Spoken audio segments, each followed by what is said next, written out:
ডাল দিয়ে ধরছে। আর এইটা হচ্ছে ডালের ফুটো, এই দিক দিয়ে কেন ধরছে?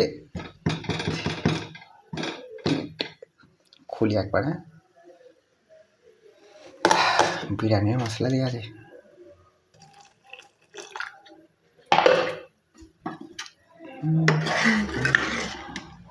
একে বলে ডাল, কারো ডাল। মাশাআল্লাহ। এই সাইড খুনিতে লেগে গেলে এমন লাগে না क्या?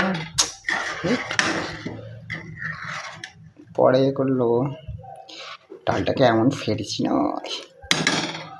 ওকে, হয়ে গেছে। তো আজকে খাবো ডাল দিয়ে ভাত। এই ভাত, ভাতের খুশবু। ডিম ভাজতে হবে, তরকারি রান্না করার টাইম নেই, দোকানে কেউ নেই।